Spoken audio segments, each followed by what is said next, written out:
showdown ng mga bigatin at maintrigang showbiz balita. Kakayanin nyo kaya? At siyempre, nagparambol-rambol ang mga isyu ngayon at mga skandalo. Yayanig sa inyong linggo. Mga kontrobersyal na artista magkakakontra. Magtatapat, maghaharap, hindi na paawat. Nako, panoorin natin ang bawat banat. Yan. Pagtatapat ng dalawang kontrobersyal na artistang dawit sa mainit na hidwaan. Pagkaharap ng isang ama at isang ina na iipit sa maselang usaping pampamilya. Ngayong linggo sa matitinding banatan ng mga intriga. Walang paaawat, walang pasisindak. Turo mo naman kaming galaw na paturo tayo, parang ngayon. Paano ba yung ano? Kilig. Yan ang mahirap mga ganun. Saan ba nanggagaling ka? Ano? Ay. Alam ba? Alam mo, para gumanyan ka, Paano? dapat may kuryente ka sa likod. Ginagawa ka na kung kuryente Pag ka. gumagin na, baboy tignan eh. Matinding showdown na ating nasaksihan, mga kapuso. Nako po. At syempre, eto, papakilala namin isa pang talagang walang inaatrasan. Oo nga naman, palaban din at walang takot kapag showdown na, mga kaibigan. Laging todo na to. Basta si... Rufa May Quinto! Okay. Kasama po natin yan. Ay, Kasama nako. naman yan. Hello! Mga kaibigan, kasama Ayan. natin today. Walang Yeah. iba, Miss Friendship. Miss Friendship. Ang ganda naman ni Rufa. Hello! Ayan. Ay, may lapel pala ako. Thank you. Ayan. Masyado ako naki-cared away. Magandang hapon po sa inyong lahat. Yun. Magandang hapon. Miss you, miss you. Ako rin eh. di ba? Yes. Mga kaibigan, talagang todo na to. Grabe na. Alam nyo, I'm so touched talaga. Honored and flattered. Wow. Ang co-host. Yun. Ito kaya. Imagine nyo kung host nyo ngayong tatlo, di ba? Oo naman. Ibang level. Dahil dyan, kailangan mag-showdown na talaga tayo. Oo. Sa Oo naman, matinding oo naman. steps. At Saka para dun wal- sa mga nagtataka, Mayor, kung saan nga ba ang ating kapusong si Pia, nasa States po. Yan, nasa Amerika Kasamang siya tropang Ayan. Itbulaga. Pero alam mo ba, may nag-text sa akin ngayon. Ngayon lang. Kung pwede daw magaya ni Rufa yung ginagawa ni Rochelle. Ay, paano? Sige nga, Yun pakita ang mo. Kaya hihiling. Pakita mo daw naman sa kanya. Pakita mo. One, two. Ayan, super wave. Ganon. Yan, sige. Dito, dito. Super wave. Ayan, super wave. Ay, Go. okay, go. Yes.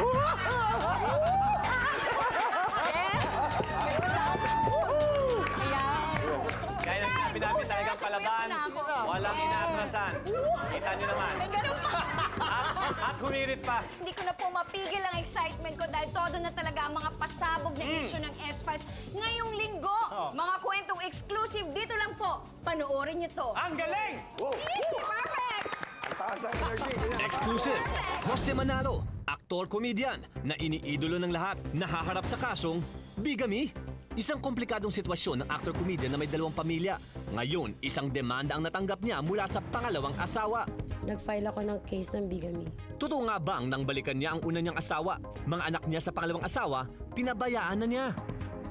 Ito lang yung kaya ko. Alam niyo na yan, lahat ng bago sa showbiz lang. Hindi ganun kalaking kinikita Totoo ko. yan. Mga hinanakit at revelasyon ng pangalawang asawang nagdemanda at ang eksklusibong panayam kay aktor-komedyan, tutukan. Exclusive! Joyce Jimenez galit nga ba kay Maui Taylor? Sina Joyce at Maui sumabak sa pinakamatinding hamon ng extra challenge ngayong taon. Pero itong si Joyce Jimenez, abot-abot daw ang ngit-ngit kay Maui dahil ang sexy star, sinungaling at nagmaldita raw sa mismong taping na naturang show.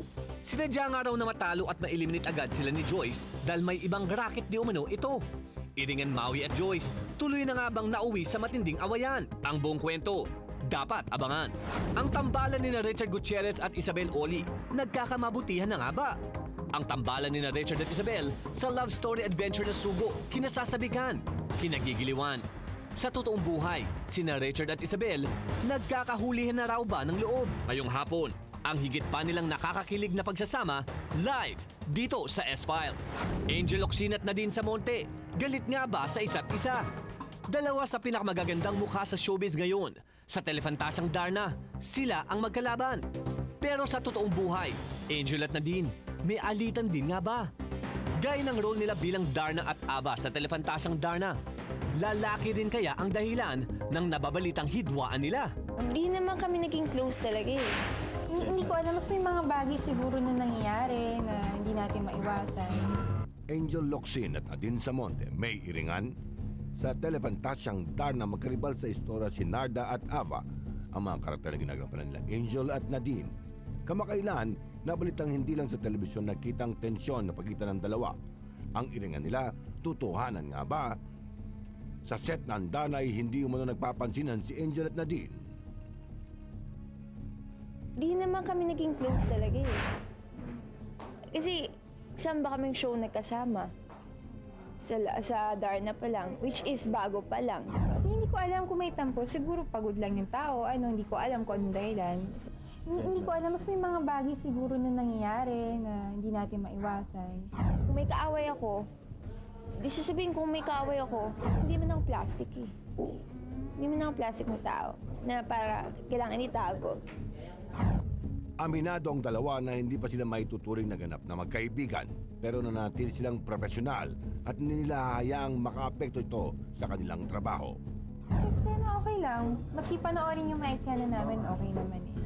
Basta ginagawa lang namin yung trabaho namin. Pero hindi ako nagiging plastic, hindi na siya nagiging plastic. Alam naman siguro namin sa isa't isa na hindi naman kailangan magpa-apekto sa mga taong nasa paligid lang. Kasi alam naman namin sa isa't isa na nagtatrabaho kaming mabuti.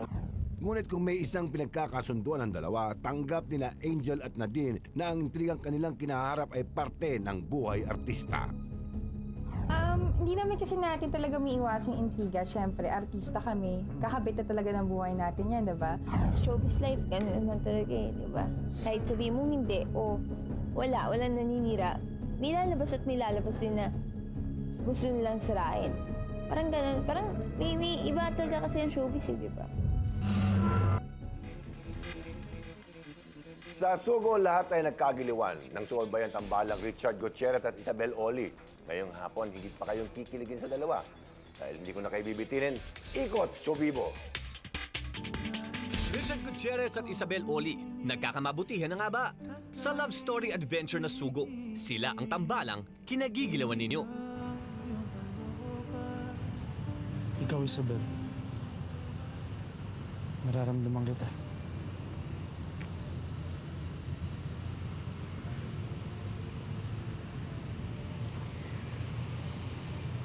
Matanggas pang ng kamay mo. Check. Pero ang titigan at lambingan scenes nila gabi-gabi, ang tiyak nagpapakilig sa inyo. Bawat ikot ang storya nila, sinusubaybayan mo. Parang lahat ng sikreto nila, alam mo. Pero ang latest, Richard Gutierrez at Isabel Oli, sa totoong buhay, alam din daw ang sikreto ng isa't isa. Dahil ang kinakikiligan mong tambalan, huli na ang loob ng isa't isa. Sina Richard at Isabel, sa isa na namang kakilig-kilig na pagsasama, live ngayong hapon. Katulad po ng sinabi namin kanina, hindi na namin kayo bibitin na pa. Live na live natin makakausap. Ang dalawa ngayong pinag-uusapan ng madlang people, Richard Gutierrez, Isabel Oli. Good afternoon. Good afternoon to Joey. Good afternoon. Good afternoon sa inyo. Good afternoon. Ang sweet-sweet nyo naman tignan. Medyo lang. Alam mo, kaya ko yung acting mo kanina, ha? Paano? Sino yun? No, dapat ako ang pangalan ko doon, Sungaw.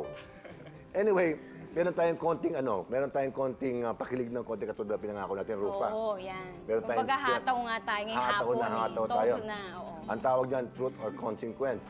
Truth sa'yo, puro consequences sa'yo. Lahat. Consequence sa'yo. Parang lugi ako.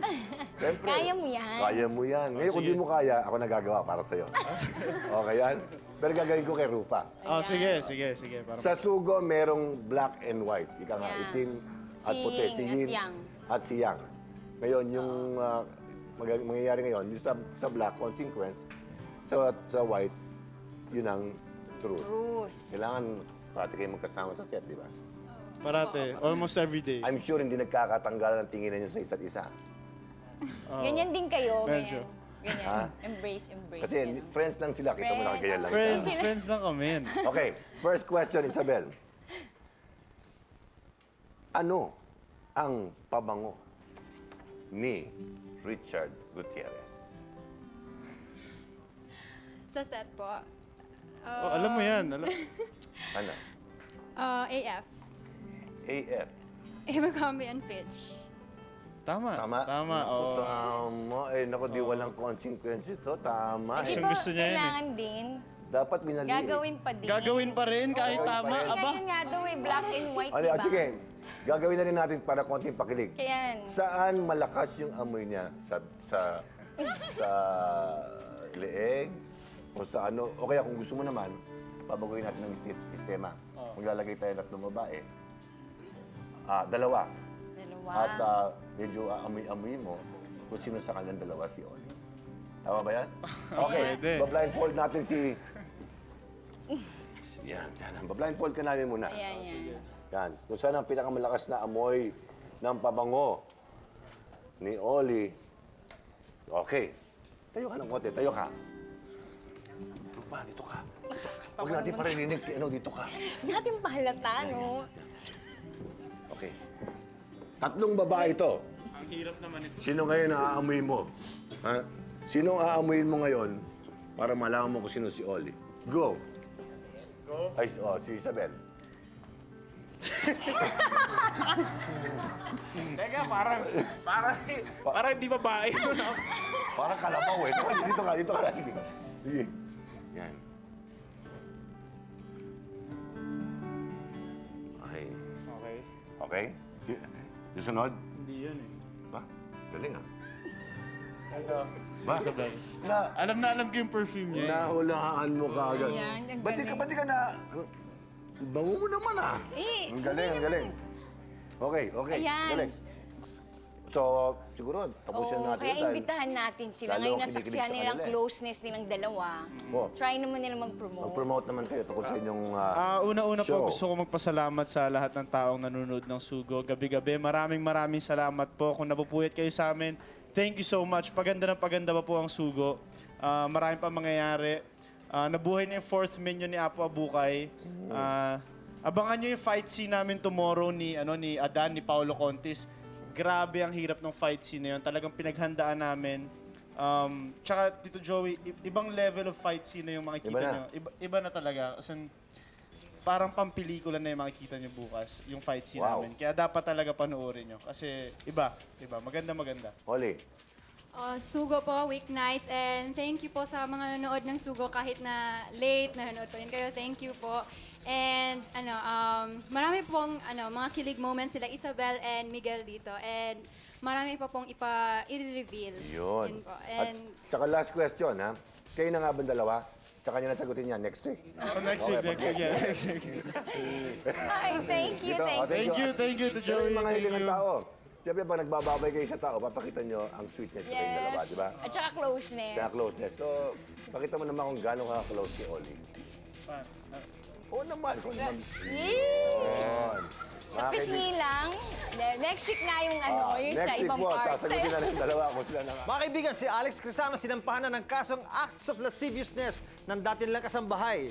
Pero si Alex bumuelta at magkokontrademanda. Usabing malayo na yata magkaaregluhan pa. Nako, abangan nyo mamaya. Tawagan natin. Eto, baka nandito. Hello, Alex. Kinasuhan ka na. Ang gagawin natin. Jose Manalo, sikat na actor-comedian. 2 ang pinakasalan. Nahaharap sa kasong bigamy. Eskandalong hatid nito. Paano niya haharapin? Joyce Jimenez galit nga ba kay Maui Taylor? Ilingan nilang sumiklab sa Extra Challenge. Nauwi sa grabing away na.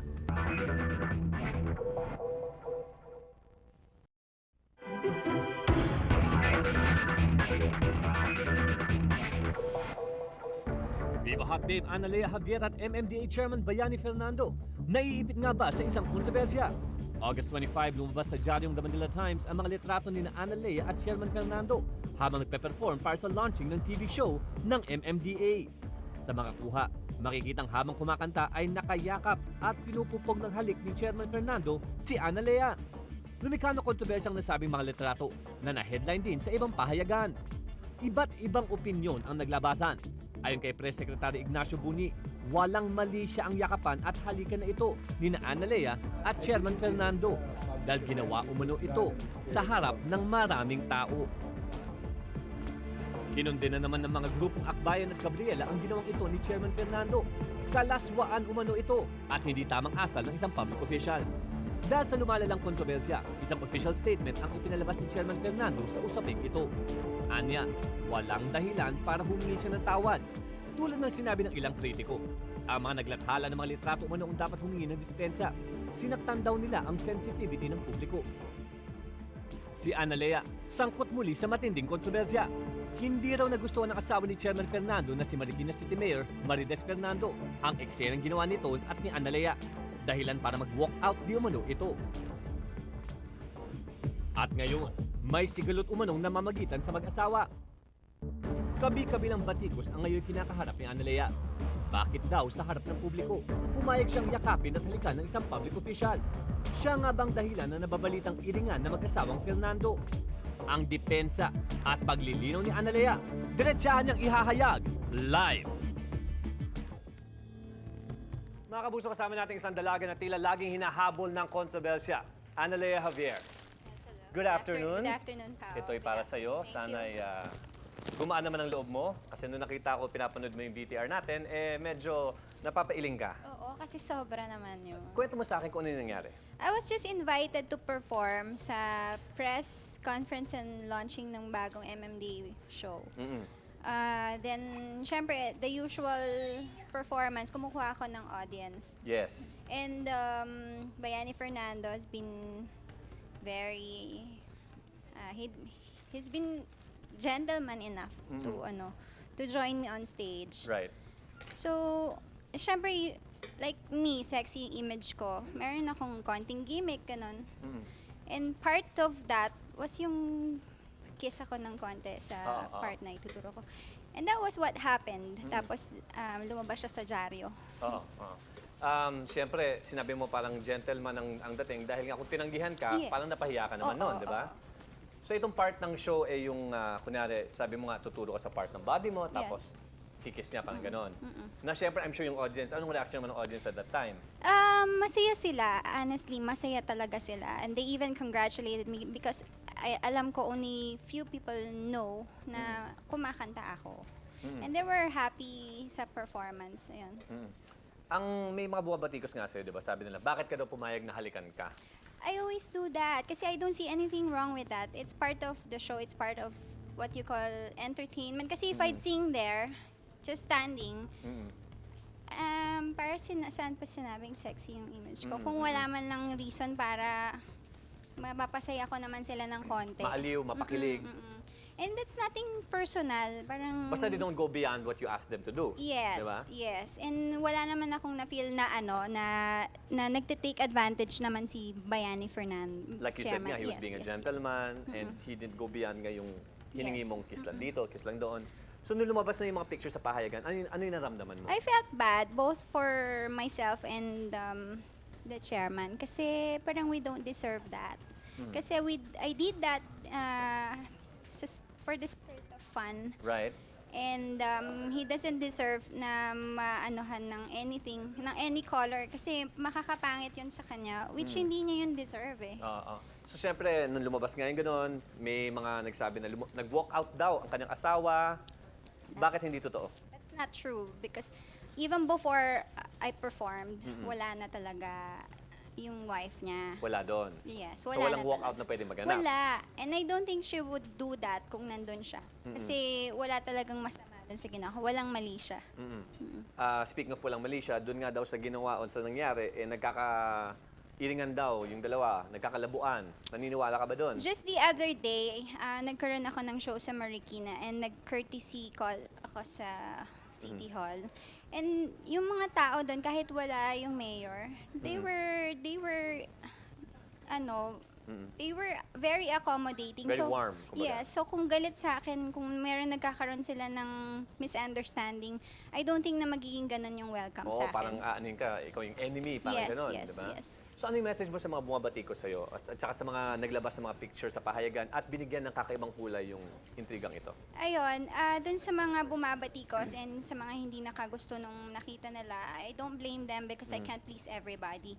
But, sana wag naman po ninyong masyadong palalain kasi this is really nothing. We both don't deserve what you're throwing at us kasi hindi naman po ninyo nakita kung ano talaga yung nangyari doon. And masaya lang po talaga yung mga tao. Yung sinasabi nila sobrang yung reputation ni Bayani Fernando, ang dami-daming gumagawa ng gano'n na nakatago. Bakit naman gagawa siya ng isang bagay na ipapakita niya sa mga tao? Pumunta kayo sa hotels and all. Ang daming politicians doon. I don't wanna name it. Pero kung yun lang at yun yung pag-uusapan, bakit ito? Message for the chairman at ang mabuti ng asawa? I'm one of their believers yung sa mga projects nila. And isa din ako doon sa mga humahanga doon sa nagawa nila, not only for Marikina but for Metro Manila. So, ako yung isa sa mga taong magde-defend doon sa nangyayari ngayon. And I know kasi that they know what really happened. So, I know they believe in me din. At yun ang mahalaga na alam mo yung totoo, alam mo yung anong nangyayari, Yes. and the people who matter also know the truth. At Yes. ngayon, alam na natin mga viewers, naliwanagan na sila sa issue. Yes, I did nothing wrong. Okay. Thank you. Thank you, Annalea, for your time. Maraming salamat Thank you sa'yo. din. At sana next time, hindi na controversial pag-usapan natin. Oo nga palagi na lang. Okay lang yan, ganyan talaga showbiz. Once again, thank you for your honesty. Thank you din, you're and for your time. Alex Crisano at dating kasambahay na si Marilyn Jola nagkaharap na sa kauna-unahang pagkakataon. August 24, Miyerkules. Formal nang sinampahan ng kasong acts of lasciviousness ang basketballistang si Alex Crisano. Matatandaan na noong June 22, pumutok ang balita na di umano'y pangumulesta ni Alex kay Marilyn Jola. Ang katulong ng kasintahan nitong si Ethel Buba at nagsilbing yaya ng mga batang anak ni Alex. Ayon kay Marilyn, naganap daw ang nasabing pangmumulesta sa kanya noong June 15, 2005 habang silang dalawa lamang ng basketballista ang nasa bahay. Bagay na bari na itinanggi ni Alex at sinabing pera lang ang habol ni Marilyn sa kanya. Because they're a bunch of liars. All they want to do is try to extort me. I think I feel it. This is too much. They're trying to bring me down now. Kadikit nito, nag-high naman ng kontrademandang child abuse ang kampo ni Alex laban kay Marilyn. We have initiated another complaint against this Marilyn Jola for child abuse. We have such evidence to show child abuse on the part of yung inaalaga niya, the daughter of Alex. Liar. You're gonna go where you belong, liar. Oh, you call a liar. Talaga. You can't bring me down. Sa kabila naman ng mga pangyayaring ito, si Ethel Buba nananatiling nasa panig ng kasintahang si Alex. Okay lang. Karapatan naman niya yun, tsaka nagrereklamo siya. Pero lalabas din naman ng totoo. Sana hindi mo pagsisihan tong ginawa mo. Oh, that's why I told this to Spina. I said I want this over with as soon as possible. Yes, I have a lot to lose. She has nothing to lose. So syempre, no. You know, she's gonna act kawawa and she's such a liar. Hindi po totoo yun. Kung ano lang po yung ginawa niya sa akin, yun po, hindi po ako nagsisinungaling. Gosh, talagang painit ng painit po ang mga usapan ngayong hapon. Kaya po si Archie Mendoza, yung mga magulang niya po, naglabas ng sama ng loob kay Madam Auring. Gaano kaya kasakit to? This is too much, okay? Kung ano ang kanilang hinaing, narito, panoorin niyo po. Napalitaan namin kasi kumisa nakalagay siya sa dyaryo. Kung nabasa ko sa dyaryo na kami nga daw, di umano kumakain na lang ng kamuting kahoy. Kami naman, yawan ng Diyos Hindi kami, kumakain din kami ng kamuting kahoy, pero hindi kami anytime kumakain na puro kamuting kahoy. Kasi kami, meron na kami kunting pag-aari dito sa bayan, may mapaupahan kami dyan. Saka itong lupa ito amin to. Paano kami minti na kakain na lang pirmi ng kamuti? Kahit halimbawa isang mahirap kami. Ngayon lang namin yung bang napapasama kami roon sa mga gimmick nila. Ayan, totoo niyan hirap din naman talaga sila. Hindi naman totoong tulid-lito lang sila pero hindi sila wala silang talaga totoong kabuhayan. Kasi si Madam wala naman pera talagang ginagamit siya ni Madam. Lubog na si Auring noon. Ngayon lang siya lumutang nung dumating ang anak ko sa buhay niya. Ang masabi ko lang, si Archie kailanman hindi ko ginamit siya. May consent naman yung parents niya na talagang pwede akong maging talent manager ng kanilang anak. Ang hangad ko lang naman talaga yung sumikat siya at para makatulong sa mga magulang niya, gano'n. Ang hindi nila naintindihan yun, naintindihan nila yung mga naririnig nila sa press. Hindi naman ako naghihirap para bigyan ako ng pang-bayad sa kuryente, di ba? Dapat nga magpasalamat sila. Talent Manager ba o jowa? Gosh, iba-iba naman ang level ng mga yan. Ako, Kichi Nadal, magkukwit na ba sa showbiz? Gaano nga ba katotoong handa na siyang talikuran ang kanyang singing career kapalit ng kagustuhan niyang makapagtapos ng pag-aaral? Wow. Education ang labanan.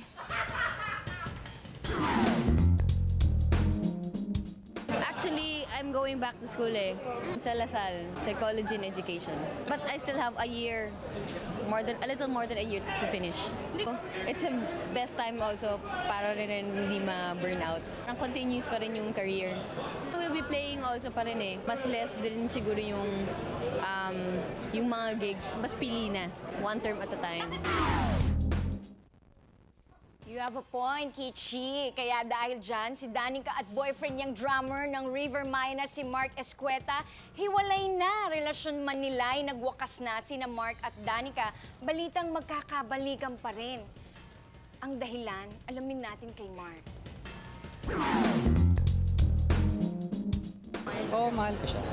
Sa ngayon talagang magkaibigan lang kami. Okay na kami sa ganito. Mas na-value namin yung friendship namin. Kaya yun na lang muna. Nako, Joyce Jimenez galit kay Maui Taylor. Alam niyo ba kung bakit? Mamaya, matcha-challenge kayo, maglalaman yung dahilan.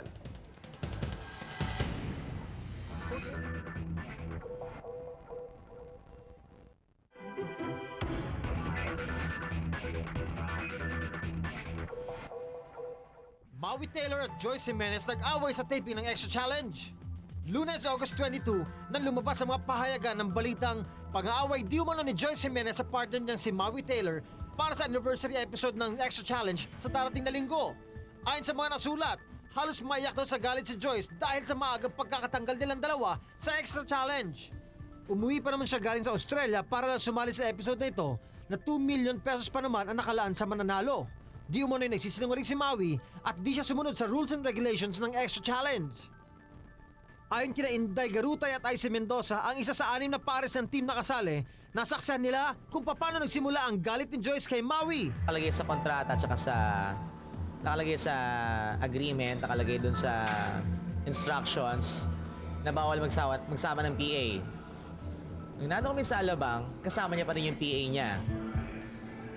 Tapos, in-inspection ng mga staff ng Extra Challenge yung gamit ni Maui. May nakitang iPad, may nakitang MP3, may nakitang cellphone, may pera, na nakalagay talaga sa mga rules na hindi pwedeng magdala ng pera. Alam mo yun, lahat yun, violate niya yung rules na yun. Lahat kami titiis na walang PA, na walang cellphone, tapos siya, may ganun. Alam mo, unfair. Dahil sa paglabag ni Maui sa rules and regulations, ay nabawasan sila ng puntos at maaga nga silang na-eliminate. Napag-alaman pa na di umano'y sadyang nagpatalo si Maui dahil may ibang racket pa raw itong pupuntahan. Yung racket, siguro kung totoo man yun, unfair naman kay Joyce. Diba? Tsaka, pang ilang beses na ni Maui ito So alam niya na siguro yung rules and regulations sa Extra Challenge. It's really unfair for Joyce. Tapos si Maui parang deadma lang, parang I don't even care kung anong okay lang na matanggal tayo. Parang ganon. Pinalalabas pa di umano ni Maui na ayaw niyang patulan ang pang-aaway sa kanya ni Joyce. So, nakakainis kay Joyce kasi siya, nag-a-abide siya sa rules. Si Maui parang hindi niya ginigive yung best niya. So, doon nabwisit si Joyce. Maui versus Joyce, iringang nauwi na nga ba sa matinding away?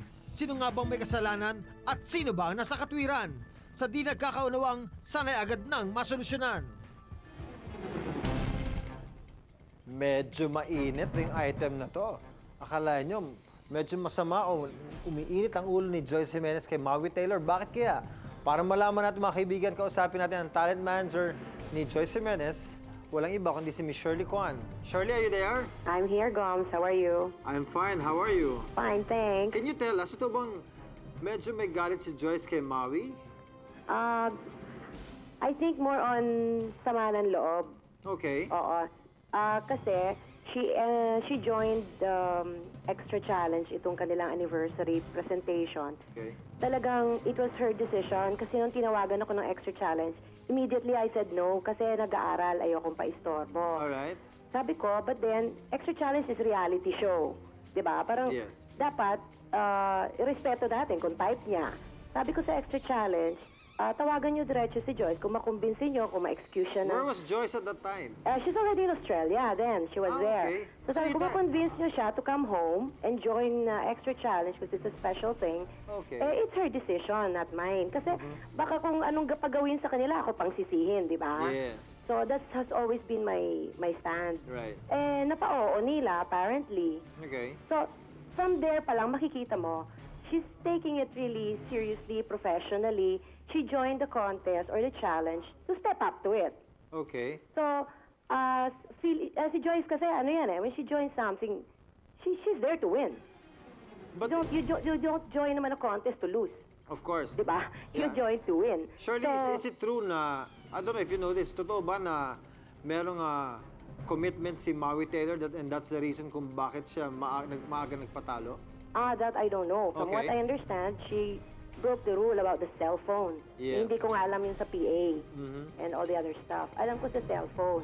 Alright. So when I heard about it, sabi ko parang unfair nga, di ba? Yeah. Then sabi ko, I didn't know the details yet. Sabi ko, pwede kong kausapin yung Extra Challenge na kung talagang si Maui lang yung may kasalanan, Joy should be given a chance. Right. Na maski solo. Anyway, katulad ng Julina Marvin, di ba? Yeah. Nawala si Marvin, naiwan si Julina, went through with the challenge. So I talked to Joyce.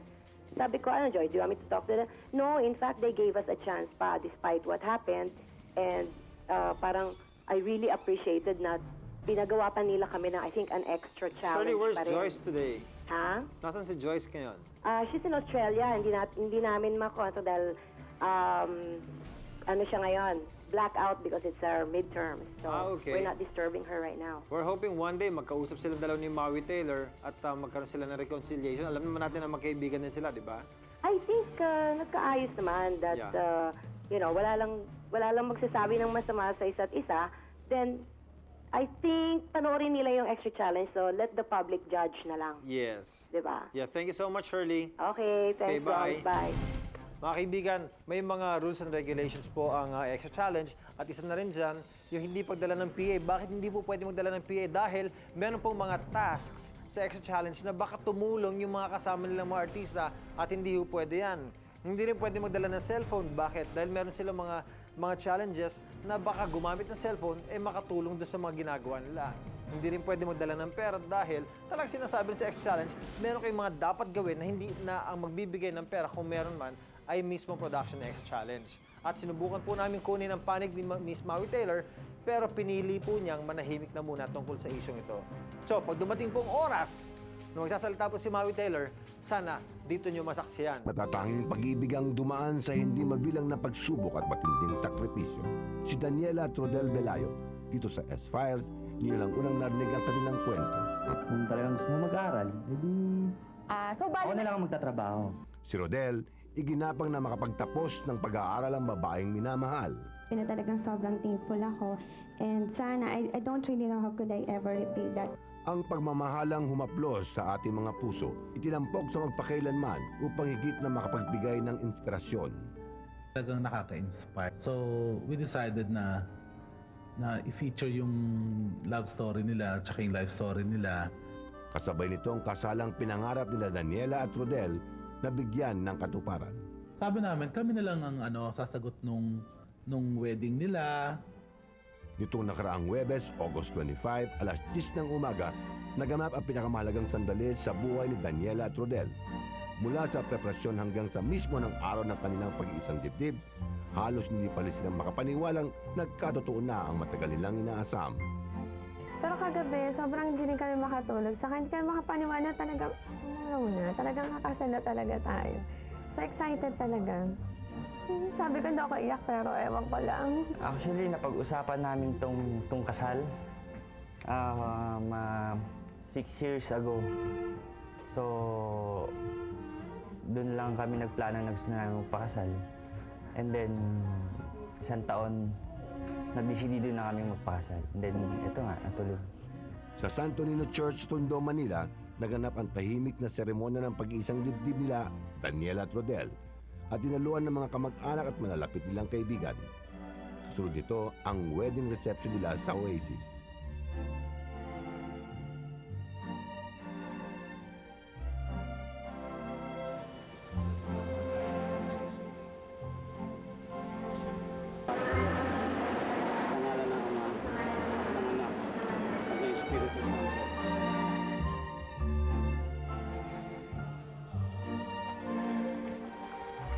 Sina Daniela at Rodel, dalawang pusong ngayon pinag-isa na.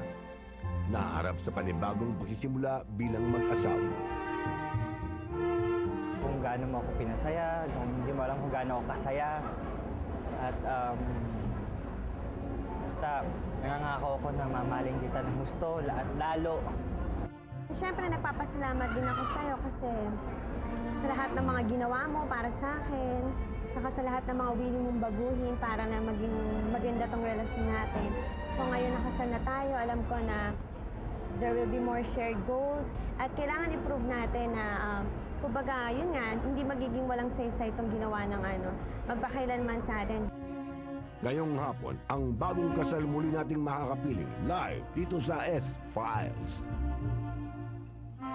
Mga kaibigan, ito po nasaksiyan ng kanilang exclusive na sinalita ang kanilang buhay, ang mga pagsubok na karaan sa kanila. At dito rin nila mahantong ang mga bunga ng mga pagsubok na yan. Ika nga kung mayroong mga pambanyagang istoryang pag-ibigan, Romeo and Juliet, meron tayong panlokal, Rodel at Daniela.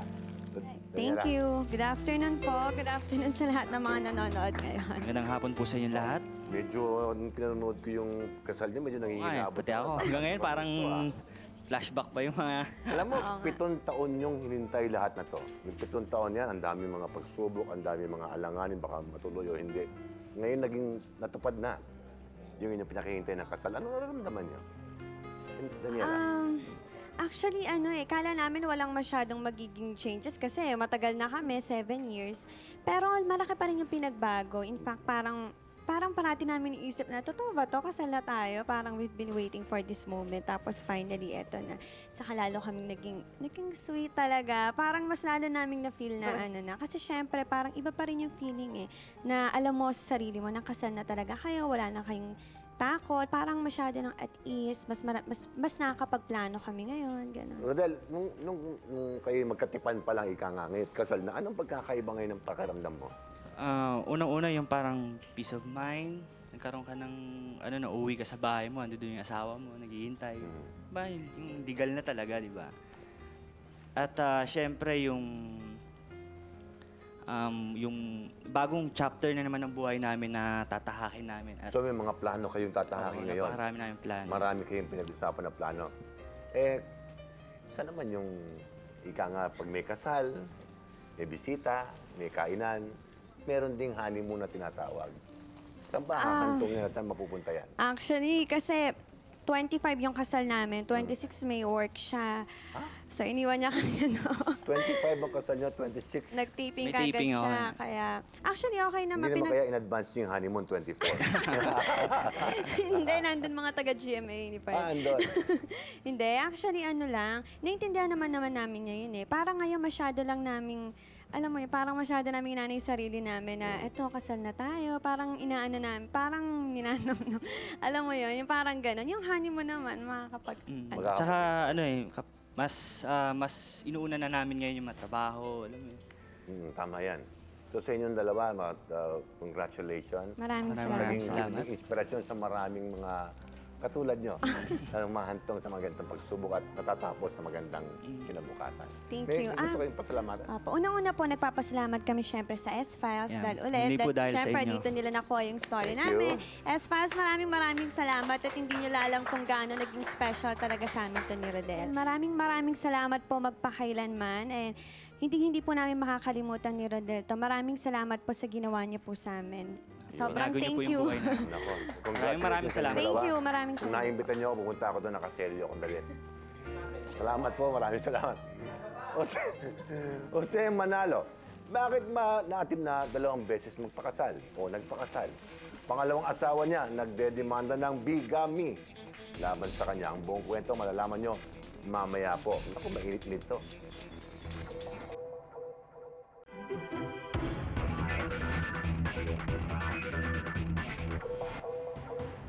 Jose ng Itbulaga, idinimanda ng bigami ng pangalawang babaeng pinakasalan niya. Bump it! Spin it! Kamakailan, isang impormasyon na natanggap ng S-Files mula sa kolumnistang si Joey Sarmiento na isang babaeng nangangalang Lisa ang humingi ng tulong upang maisupubliko ang nananakit niyang sa asawa niyang si Jose o Ariel Manalo sa totoong buhay. Nagkakilala kami ng asawa ni Jose sa isang computer shop. Nabanggit sa akin ng may-ari na siya yung pangalawang asawa ni Jose. Kaya nagkaroon kami ng chance sa magkakwentuhan. Sinabi niya sa akin yung mga problema niya kay Jose. At sabi ko sa kanya, pwede ko siyang tulungan na maiparating kay Jose ang kanyang problema. Tinulungan ko siya at sinulat ko rin siya sa column ko sa mga dyaryo. Noon talagang hindi ko alam na may una siyang asawa. Kwento lang yung pamangkin ko na meron daw dumating na asawa niya. Doon na lang ako nagtaka. Sinong asawa? Kinumpronta ko kagad yung biyanan ko. Tapos, bakit naman daw babalikan pa si Ariel? Si Jose, bakit daw ganun? Kumbaga, matagal na silang hiwalay. So, imposibleng mangyaring magbalikan or pumunta pa yung babae. Ilang araw matapos ito, nakumpirma ni Lisa na si Annalyn ang unang babaeng pinakasalan ni Jose ay bumalik dito sa Pilipinas mula sa Japan upang makipag-ayos sa aktor. Ngunit nang malamang di mano ni Annalyn na may kinakasama ng iba si Jose, natangkang itong magdemanda ng kasong bigamy. Dinidemanda si Ariel ng bigamy dahil nga, oo. Tapos ako rin, kakasuhan niya. So parang feeling ko, bakit ako ididemanda? Bakit pati ako ididemanda? Kung tutusin, hindi ko alam yung kasal nila. At kung tutusin, hindi ko alam na may anak sa dalawang, yun nga, kay Annalyn. Sinabi naman sa akin lahat-lahat ni Ariel. Dinidemanda ako, ano gagawin natin? Ano na yung relationship namin on the rocks na ba? So parang feeling ko, maghiwalay na lang kami. Yun yung to the point na parang niloko mo na ako tapos ngayon ididemanda. July 2003 nang tuluyan na magkahiwalay si Jose at Lisa. Sa loob ng ilang buwan, sustentado naman di umano ni Jose ang kanyang mga anak kay Lisa. Pero October ng taong ding yon, nang magkabalikan si Jose at Annalyn, nahinto di umano itong pagtupad ng responsibilidad sa kanyang mga anak. Stop niya yun dahil may relasyon na sila uli. Nagbalikan na sila ni Annalyn nun Nalaman ko na lang, tumahimik ako nun dahil alam ko na na nagbalikan na. Tapos, right after ng October, December agad kinasal na sila ulit. Ang grandeng kasal pa. Ganon kabilis. Pero nanahimik ako. Nanahimik ako sa lahat. Hindi ko inaasahan. Talaga nanahimik ako. Pinagbigyan ko siya lahat-lahat. Hindi ako humingi ng tulong or suporta or ng gulo, hindi. Wala sila sa akin narinig kahit anong bagay. Natutokso sila ng mga kaklase na, uy, daddy mo pala si Jose. Parang feeling ng kaklase mayaman or na maganda buhay ng anak ko. Hindi naman Yun ang kinasasama na ng loob ko. Di bali na akong sira-siraan. Walang problema sa akin doon. Wag lang yung anak ko. Sinubok ni Lisa na ituloy ang buhay nilang mag-iina kahit na walang umano silang tulong na natatanggap kay Jose. Kaya't na magkaroon ng pagkakataon mga ibang bansa, hindi na raw ito pinakawalan ni Lisa. Pero hindi raw akalain ni Lisa na ang asawa niyang si Jose pa ang hadlang sa pagkakataong ito. Papunta na kami ng Germany. Kompleto na lahat ng papeles, ticket namin.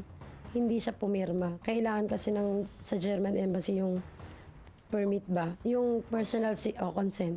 Personal signature niya as father. Hindi siya pumirma. Namuti ang mata namin. Yung ginawa ng ate ko, yun ang siyang kumausap para ligawan si Ariel na pumirma. Ganun pa rin, hindi pa rin siya pumirma. Pinapahiram yung mga anak ko nung kasi sa galit ko nga. Ang pangyayaring itong di umano ang nagtulak kay Lisa, nagmawa ng legal na hakbang laban sa asawa. Desisyon na lang namin na idemanda siya noong July 2004. Nag-file ako ng case ng bigamy. Sobrang pananahimik ko ng ilang taon na yung dumaan. Naka-move on na sila di ba? Ibig sabihin kami naman paalisin na lang. Sa gitna ng lahat ng ito, si Lisa may mensaheng nais iparating sa lalaking minsan niyang minahal. Di naman ako nangihingi ng 1 milyon. Yung bang, wag lang niyang kalimutan yung mga bata. Actually, hindi pa kami nag-uusap personally after ng kaso eh. Kasi masama ang loob ko. Hindi masama ang loob ko dahil gusto ko siyang balikan or anything na gusto ko makipagbalikan. Wala na ako doon. Ang gusto ko lang sabihin sa kanya, naka-move on ka na. Move on naman kami para sa amin tatlo. Ibigay mo yung nararapat para sa mga anak ko. Yun lang.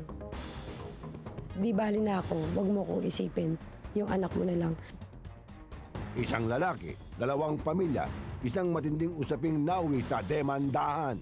Kaya ngayong hapon, eksklusibo. Jose, may matinding pagsisiwalat. May madandaming paghahayag. Pinabayaan na nga ba ang mga anak sa pangalawa niyang asawa? Si Jose, sa gitna ng kasikatang tinatamasa, nahaharap sa isang matinding pagsubok ngayon. Kasong bigamy at pagpababaya sa mga anak. Maseselang usaping bunsod ng pagkakaroon niya ng dalawang pamilya. Ngayong hapon, si Jose nagsalita na. Una, sino ba si Annalyn? Si Annalyn, sir, siya yung asawa ko. Siya yung asawa mo? Siya yung first wife ko. Siya yung first wife mo. Kailan kayo kinasal ni Annalyn? May 1984. May 1984? 18 years old ako.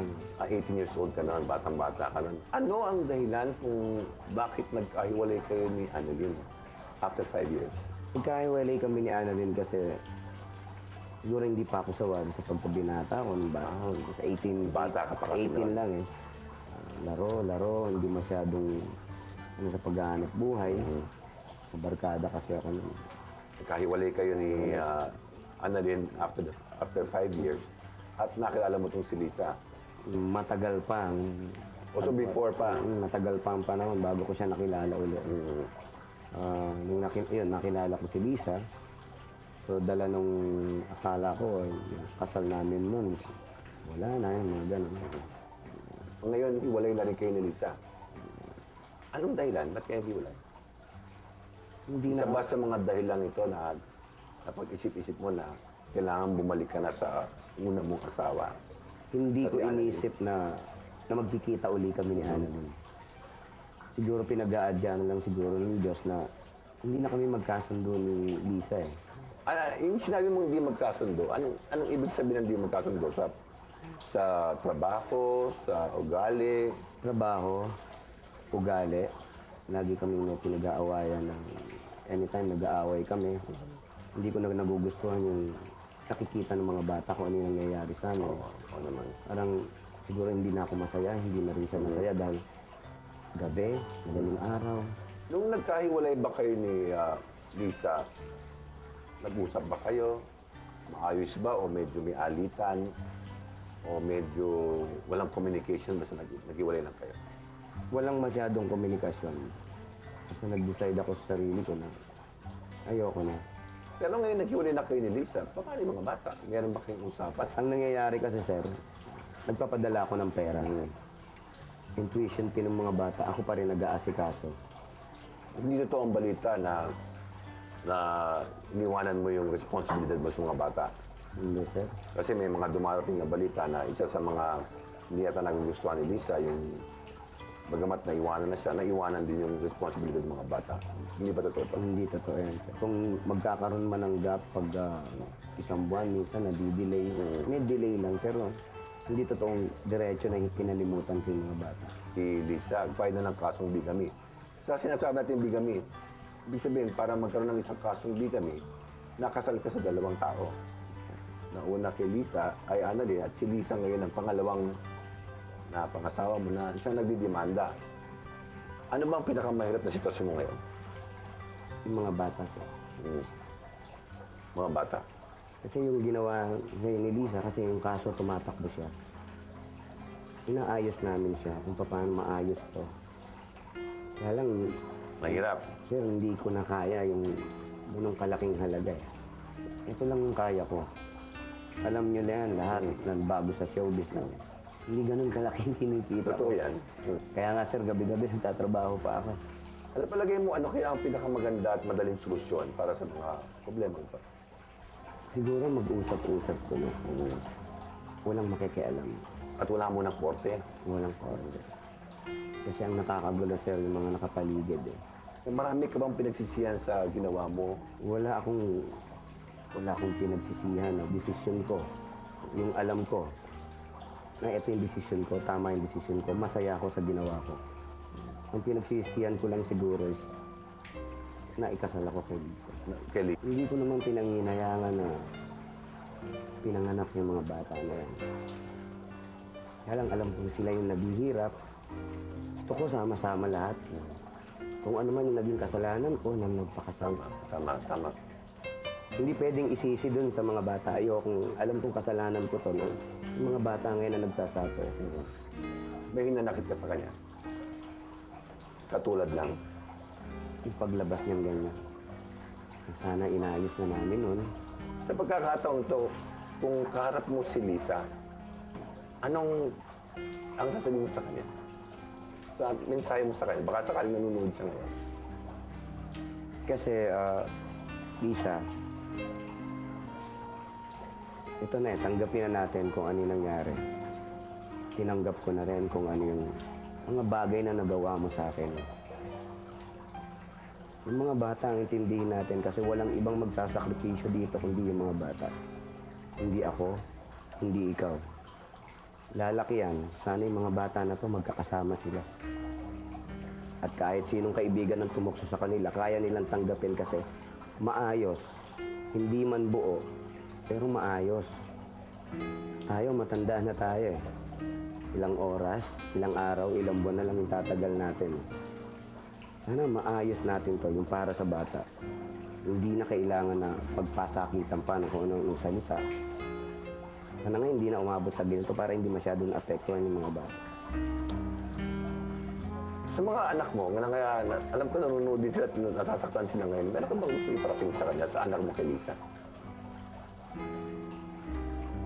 Si Chay Chay, si Sherry. Alam mo niyo yan. Alam niyo, mahal kayo na daddy. Nak, mahal ko kayo. Tandaan niyo, walang magulang na nagtakwil sa Hindi natin kagustuhan yung nangyayari ngayon. Sana tulungan niyo rin ako. Lagi ko sinasabi niyo pag matutulog tayo dati. Pray muna tayo. Sana maging maayos. So, hindi natin naging instrumento kayo, mga anak ko. Ganun din yung mga anak ko kaya Annalyn. Hindi po si Don B. How many years? Magkakaiwalay tayo. Akala ko mabibigay ko na yung sarap. Ito pala,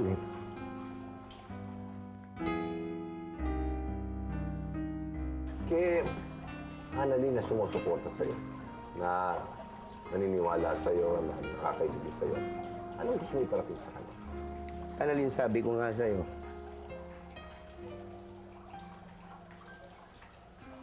una ang Diyos, pangalawa sa buhay ko kung gaano kita kamahal.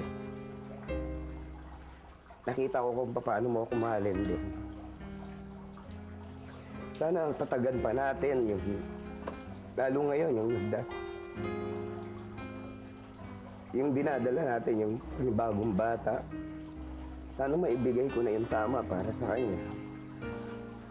Sana, sir, huwag mawala. Makulong ako, mawala ako sa trabaho ko. Mamamatay ako sa tabi mo. Mahal.